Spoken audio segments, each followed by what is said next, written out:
judges would state, quote, "No Irish need apply," end quote. So they would constantly, the family would remind Jane that she couldn't go anywhere else, now she should be thankful for the family, she should be thankful to the family for providing her with such a wonderful life. Anytime Jane would kind of like maybe act out of her place, they would remind her where she came from and how she pretty much wasn't wanted. Again, just kind of like pat themselves on the back.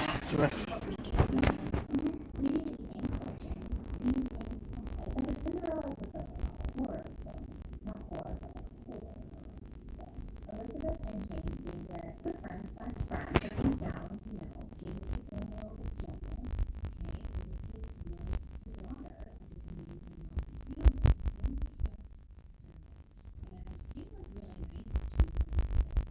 She thanked her whatever he did. She stayed on the institution, was full of Jane was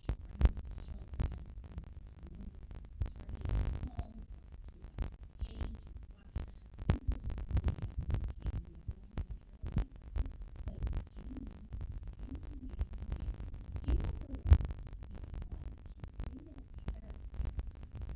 sweet and Elizabeth was chatty, she was friendly, she was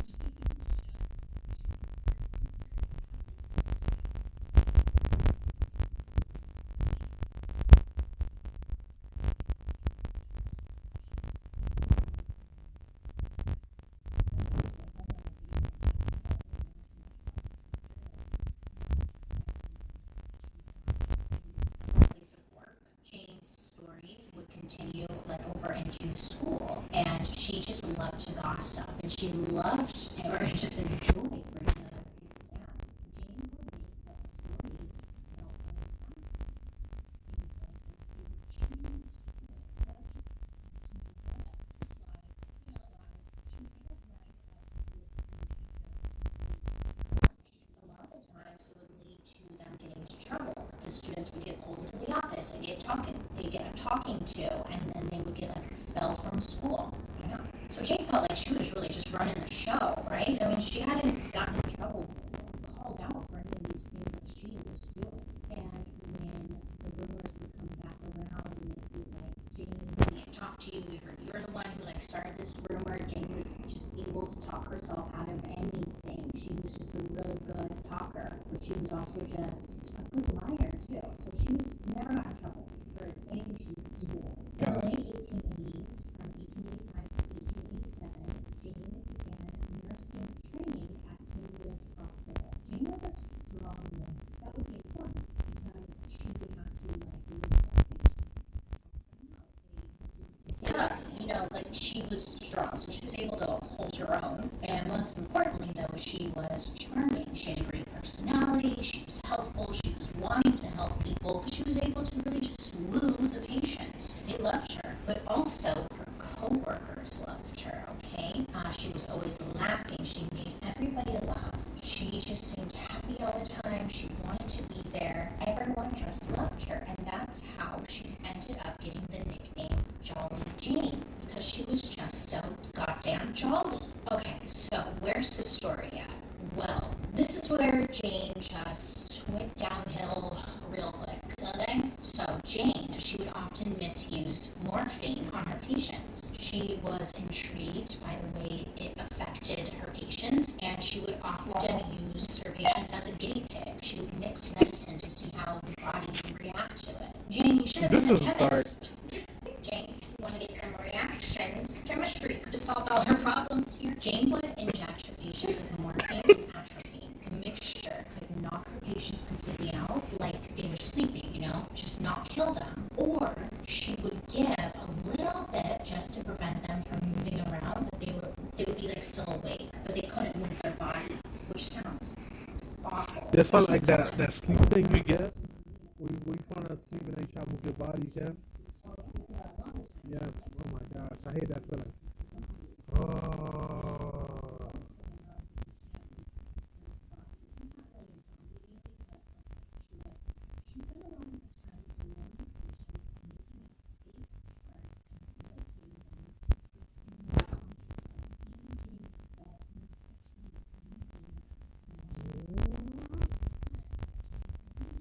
The patient was knocked out. But then if you read other articles, Jane said that she liked it when people were like getting out and they were still awake. This is a personal opinion, but I feel like she probably also did it when they were awake too. That sense of control.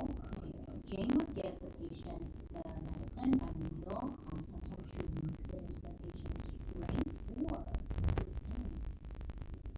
she was like making that was fun, right? So this concoction, sometimes when you tell them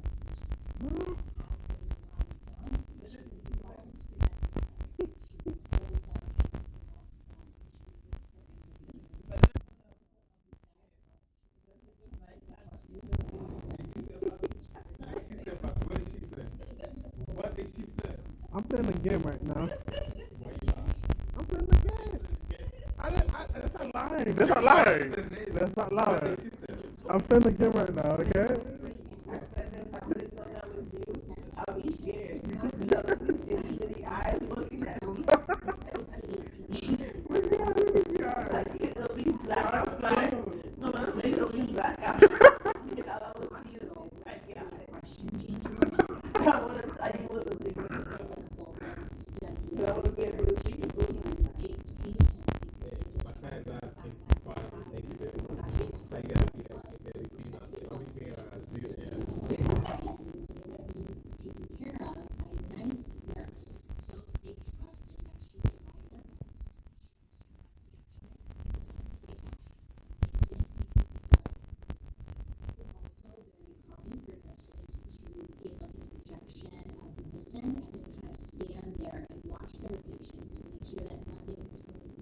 So when they would see Jane just standing over her patients on the creek, they didn't think anything of it.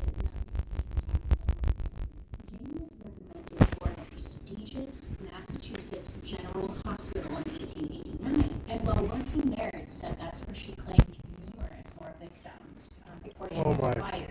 She wasn't fired because she was caught murdering people. She was fired just because she was not being responsible as far as taking care of her patients and giving them the right amount of drugs, I should say. She returned back to Cambridge, but she was fired from there for administering opiates recklessly. So she's fired from these two places, and she's like, you know what, I don't need them. I'm just going to become like a private nurse, an in-home caregiver that people can hire directly and not have to go through the hospital, which it worked out for her because she ended up getting a lot of clients this way, patients this way, I'm sorry. And people, again, they loved her. It was perfect for her. So becoming a in-home caregiver was a way for her to continue offering her support without the big guys in charge firing her. She was able to be completely alone with her patients this way as well. Like there's no oversight, Jane was well thought out in the private sector. She had access to a lot of sick, elderly people that she could take care of and or experiment upon. That's kind of scary. She first killed an elderly couple who was also her landlord. His name is Israel and his wife's name is Lovely.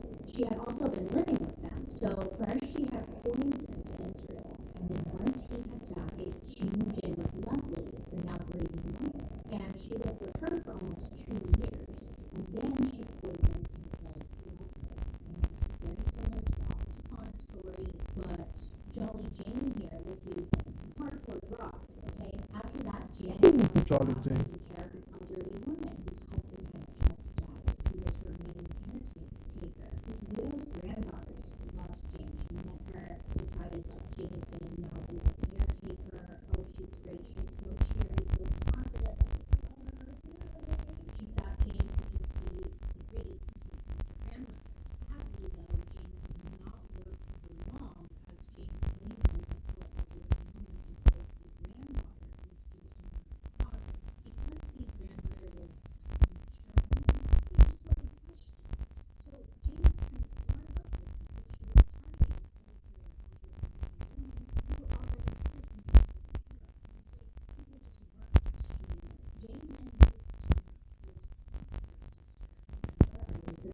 from the beginning. Do you remember? Well, guess what? Oh. With the now married Elizabeth over the years, they kept in touch, and Elizabeth didn't think twice when Jane invited her to Cape Cod for a vacation. But Elizabeth would not make it through the week. Jane would later say that out of all the victims, Elizabeth was the only one that she killed out of malice. She made the death long and drawn out, poisoning her for weeks before she finally killed her. Then, like always, she climbed into bed with Elizabeth, was holding on to her, caressing her, loving her, and just watched her die. But Jane said that this was something that really satisfying for her because it was somebody that she obviously had this built up anger, jealousy, everything was built up inside. So she was like really getting off on this one. Jane had moved into a house owned by a family named the Davis family, and they thought once again very highly of Jane, that she was so helpful, especially with the remedies that needed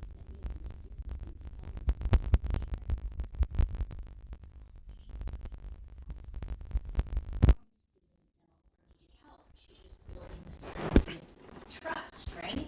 Again, they would let Jane get help to the children.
Why no one was questioning Jane. And not even 2 weeks after Genevieve's death, Jane killed Alden. And then 4 days after his death, Jane finished off the Davis family by killing the eldest daughter, Minnie. Doctors were confused by these deaths because there were no signs leading up to the death. They couldn't figure out what had caused them in general, and they couldn't seem to get any answers as to what killed them. People are thinking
listen to your gut. It tells you things like, hey, that was some bad tuna you had. Or it says, hey, something's not right here. He is the one that went to doctors and was asking more questions. He's like, what's up with this whole Davis family? What caused the death? He's the one pushing. Can you find some answers? We need answers. Something's just not right here. Has anyone looked into this James lady? And she's pushing. And because of his suspicion and because it's a wealthy family, investigators decide to exhume the bodies of the Davis family for good for James. So James went on to try and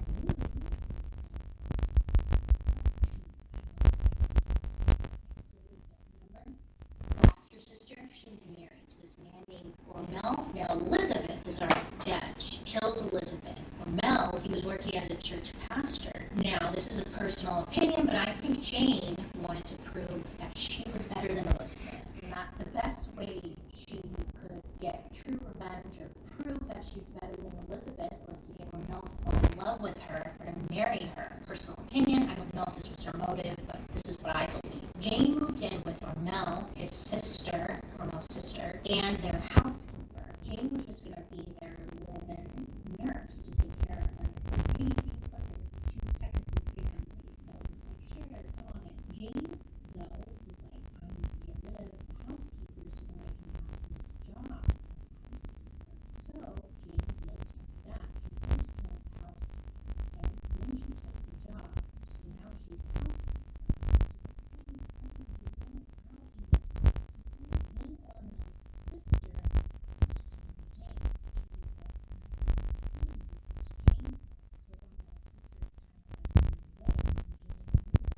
housekeeper, and then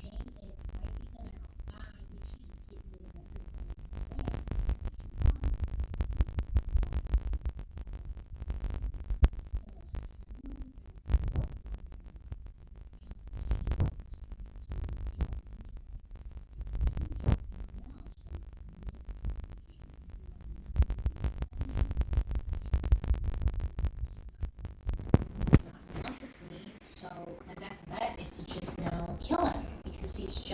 He'll eventually know what really happened if she keeps him alive. So she began to lightly imprison him. She then threatened him, saying that she would tell the town that she was pregnant and that he was the father if he ever decided to question her or go after her. Because of this, Ormel decided that she was fired, and Jane decided that she was just gonna kill herself because she needed him in her life. So she's like, I'm just gonna kill myself. But she didn't really want to kill herself. She just wanted the attention because she knew what she was doing. Hear me out. Don't come after me for that comment, because this is what she was doing. She gave herself enough morphine to make herself go unconscious, but she didn't give herself enough to kill her. She wanted to be unconscious, but she didn't want to die. She just wanted him to be like, oh my god, no. He knew though. He knew. No one said he told him.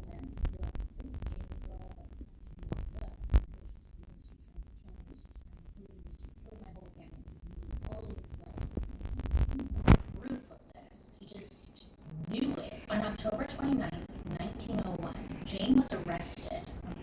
Police initially began to suspect that Jane had used arsenic to kill her patients, but police couldn't prove that she actually used arsenic. They thought that was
Here,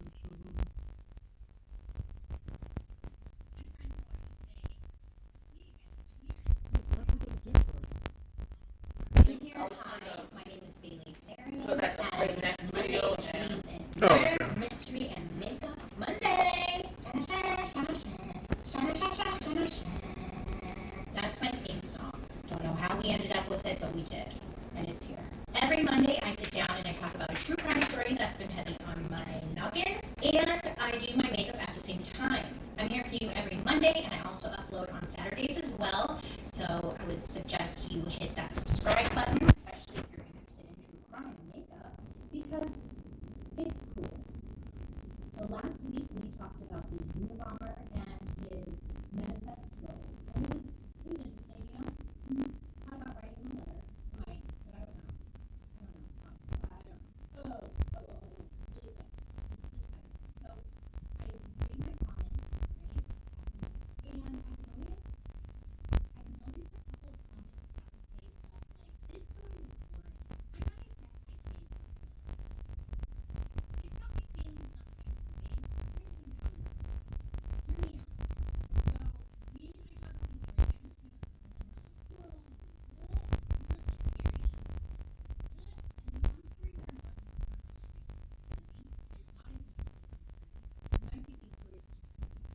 is for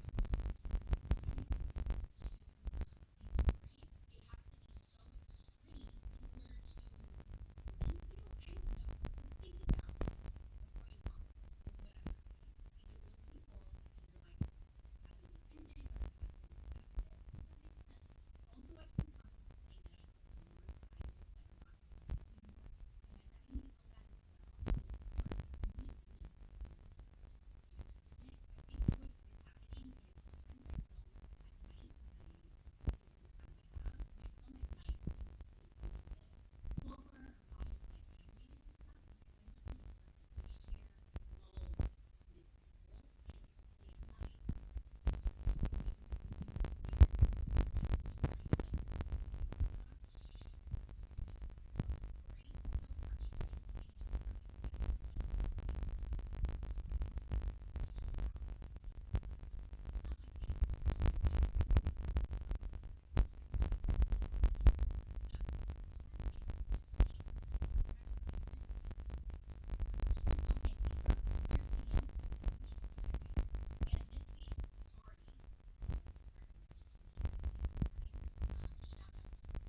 don't know. Like I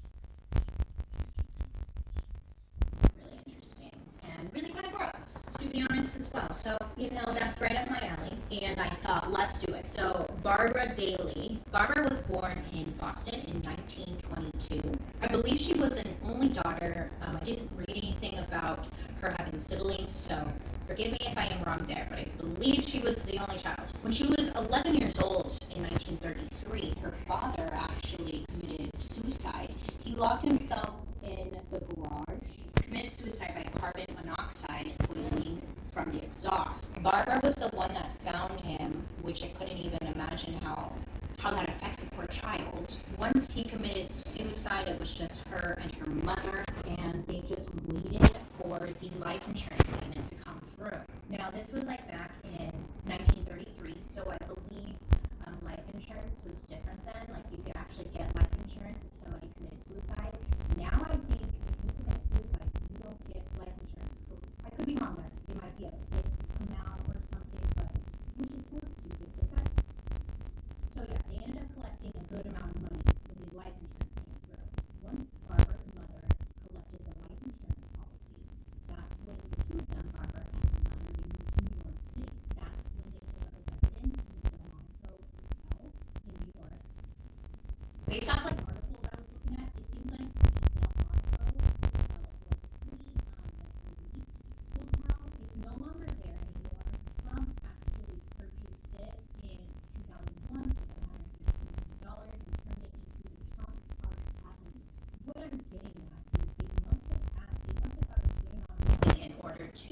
stay there. From my understanding, they were not wealthy, Barbara's family, and so that's kind of suspicious. Like, do you think the mom killed him?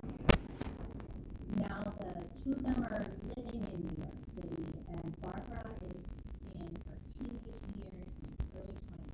She's thrown into the middle of the city, and she becomes a prominent socialite.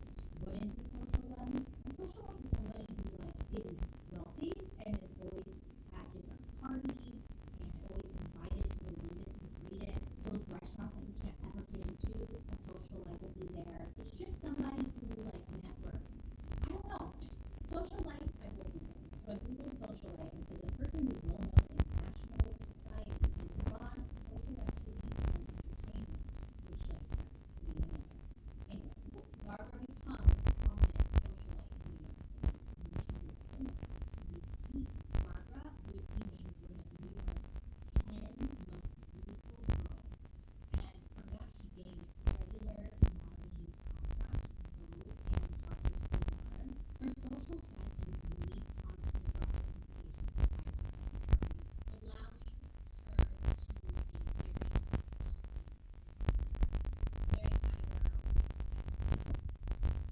She couldn't have worked her way to the top of the game to become real.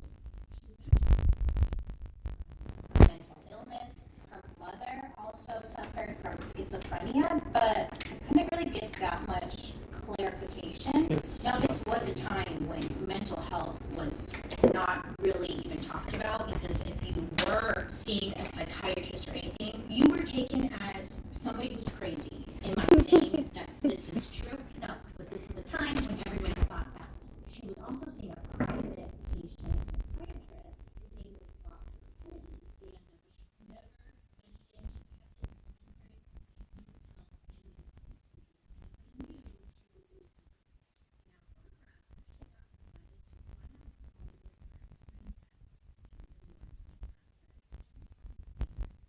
Angeles, Barbara did not trust anyone. She actually left a business partnership as an actress and hiring actress in Barbara met Christina and they really hit it off.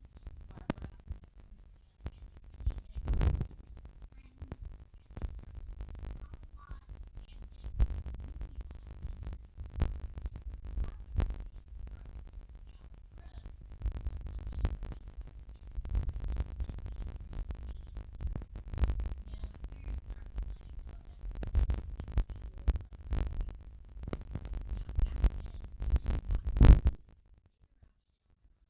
on their own. Now, I'm not sure how exactly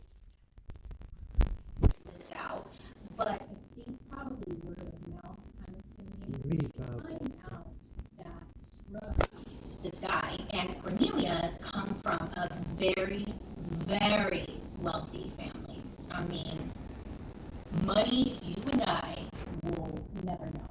There's different types of rich, There's the self-made millionaire, and then there's rich, which is old money, usually like the oil industry or the railroad companies. This is more like rich. Anyway, she finds out that this family, rich Brooks, this guy that she's like kind of interested, but it's not really. She finds out that his grandfather invented plastic. he invented it. He probably stole it from someone, but he's the one that there was no plastic before. So the two of them, Brooks and Barbara, they're dating now. They're official. Barbara just sent him a back. It's the best thing ever. She's like, okay, I'm set the line, bitch. Come on, get married. So as time goes on, allegedly, the relationship was pretty rocky from the start. They seem to always be bickering, fighting. Eventually, I think Brooks is the one who is like, I'm really done with this. And I want out of this relationship. And then little Barb said, yes, but I'm pregnant. Now, she knew that Brooks was just trying to get out of the relationship. Now, here's the kicker. Barbara wasn't pregnant. Barbara just didn't want this man to leave. And then she got the license to work, but she didn't tell Brooks this until after they got married. They got married right away. Frowned upon. This is, those times doing anything wrong, it was frowned upon. was frowned upon to raise, just everything was frowned upon. So they quickly get married in California because Barbara's pregnant. We have to get married before anybody finds out that she's pregnant. They get married. Boom. Barbara's like, oh, by the way, not pregnant. Of course, that leads to a really big fight. Brooks is really disappointed. It's fucked up. Barbara over here is just so happy because she sealed the deal. She's now Barbara Bakeland. And you know what that means?